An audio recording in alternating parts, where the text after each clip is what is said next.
अंतर राखो जो मिले तासों मिले बलाए, एक बहुत पुरानी कहावत है। ट्रम्प के साथ कुछ ऐसा ही है। मतलब क्या है इस कहावत का, जो मन में अंतर रखता हो उससे बहुत ज्यादा घुलने मिलने से कोई फायदा होने वाला नहीं है। राष्ट्रपति पुतिन ने अब भारत को लेकर एक ऑर्डर दिया है, तत्काल ऑर्डर दिया है। ये ऑर्डर भारत के लिए बहुत ज्यादा महत्वपूर्ण है। तो वहीं रूस और भारत मिलकर अब अमेरिका के पास पहुंच रहे हैं। जानेंगे आखिरकार रूस भारत पर इतना भरोसा क्यों करता है और रूस ने कौन सा फॉर्मूला बताया, खासकर राष्ट्रपति पुतिन ने, कि भारत को अभी कोई नुकसान नहीं हो रहा है टैरिफ से। जियोपॉलिटिक्स में बहुत कुछ चल रहा है। हमेशा की तरह वर्ल्ड मिरर के इस एपिसोड में जानने को मिलेगा बहुत कुछ। आइए जानते हैं इन खबरों को विस्तार से। डोनाल्ड ट्रंप एक अलग रणनीति पर चल रहे हैं और इस रणनीति की भी बात करेंगे जो बहुत ज्यादा हंगामे के साथ सामने आ रहा है। पर आपको बता दूं, भारत इस चीज को समझ रहा है कि आने वाला समय बड़ा ही उथल पुथल भरा रहने वाला है और भारत और रूस दोनों अपने आप को एक दूसरे के साथ जोड़ कर रखे हुए हैं। राष्ट्रपति पुतिन वल्दाई क्लब में एक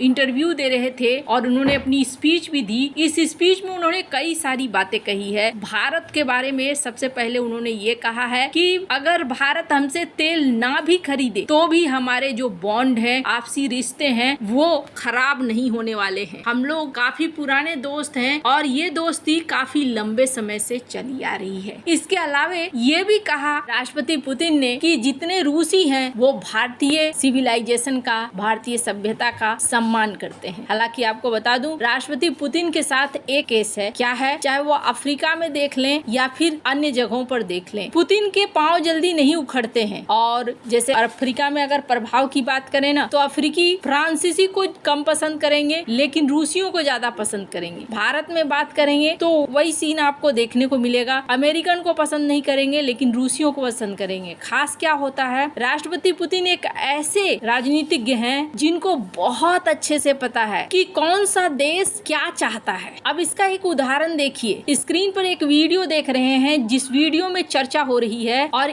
половину свинины они продают на экспорт. То есть, вот, допустим, Германия 5,5 миллиона тонн в год производит свинины, из них почти 3 миллиона на экспорт во все страны. И прежде всего Китай, Индонезия, отчасти Япония, Корея и так далее. Поэтому, конечно, нам ни в коем случае нельзя останавливаться и по свинине. Нам нужно наращивать объемы. И, понятно, и на Дальнем Востоке, вы знаете, комплексы строятся серьезные. Хорошо. Южная Корея. Рост производства – это результат увеличения. Какая разница? इनके अधिकारी ये कह देते हैं कि हम पोर्क बेचेंगे। दुनिया में कई जगहों के नाम लेते हैं वो, और साथ ही साथ इंडोनेशिया का नाम ले लेते हैं। राष्ट्रपति पुतिन को बहुत अच्छे से पता है कि इंडोनेशिया मुस्लिम बहुल देश है और इंडोनेशिया में पोर्क नहीं चलता है। वो हंसते हैं और हंसकर कहते हैं कि वहाँ पोर्क नहीं चलता है। अब इसका मतलब ये समझिए कि हर एक नजदीक और दूर जो भी है, अब जहाँ एक तरफ पुतिन इस बात का बहुत ध्यान रखते हैं कि कौन सा देश क्या चाहता है और कैसे चलना पड़ता है। यही वजह है कि आप देखेंगे फ्रांसीसी उन्हें पसंद ज्यादा नहीं किया जाता है या अमेरिकन उन्हें पसंद नहीं किया जाता है। कारण वो अपने आप को राजा समझने लगते हैं और वो समझते हैं कि मैं ही मालिक हूँ। अब यहाँ पर राष्ट्रपति पुतिन ने एक फॉर्मूला भी बताया है, जिस फॉर्मूला के कारण भारत प्रतिबंधों का फिक्र नहीं कर रहा है। रूसी राष्ट्रपति व्लादिमीर पुतिन ने क्या कहा? It's not about politics, it's like a pure economic reckoning, and many of our economists believe it's going to happen. Same refers to India and goods manufactured there. It's the same as with China. So for the United States, the benefit is not obvious, and for the countries on against which the threat was voiced, like for India, if India stops buying our energy, damage will be inflicted upon them, like to $9 to $10 billion if they decline to buy energy from us. if not, high duties will be imposed on them, and once again, damage will be.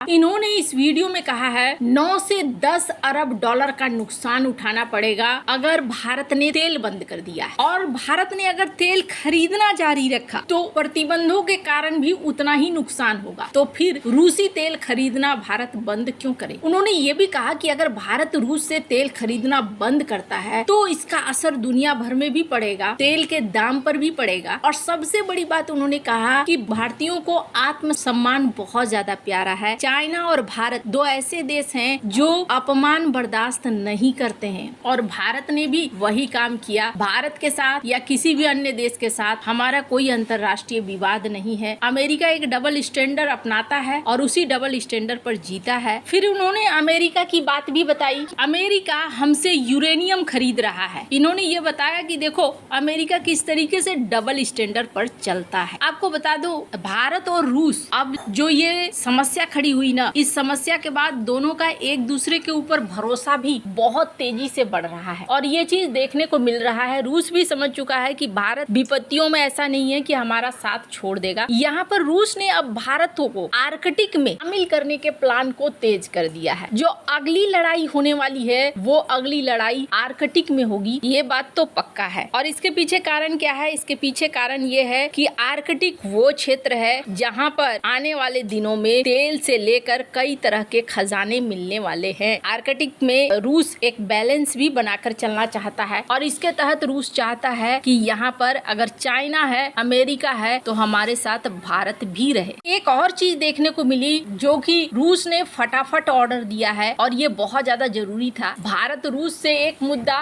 बार बार उठाता रहा है कि आप व्यापार घाटा को कम करो। हमारा अभी व्यापार घाटा आपके साथ बहुत ज्यादा हो रहा है, और कहा जा रहा है कि रूसी राष्ट्रपति जल्द ही एक बहुत बड़ी घोषणा करने वाले हैं। पीएम मोदी के साथ जब मुलाकात होगी तो इसको लेकर वो और भी कई घोषणाओं को कर सकते हैं, और ये देखने को मिल रहा है कि दोनों कई क्षेत्रों में एक दूसरे के साथ आगे बढ़ने का प्रयास भी कर रहे हैं। एआई का सेक्टर हो, अत्याधुनिक तकनीक का सेक्टर हो, कई क्षेत्रों में आने वाले दिनों में आप देखेंगे एक गुट तो बन ही चुका है। साथ ही साथ इन्होंने ये भी कहा कि जल्द ही प्राइवेट सेक्टर में भी रूस और भारत के बीच में भागीदारी बढ़ेगी। भारत और रूस ने 2030 तक अपने बायलैटरल कारोबार को बढ़ाकर 30 अरब डॉलर करने का टारगेट रखा है। माना जा रहा है कि ये जो भुगतान होगा, ये भुगतान 90% वैकल्पिक मुद्राओं में किया जाएगा, यानी डॉलर में नहीं किया जाएगा। ये भी एक बहुत बड़ी चेतावनी है अमेरिका के लिए। खैर, आपको क्या लगता है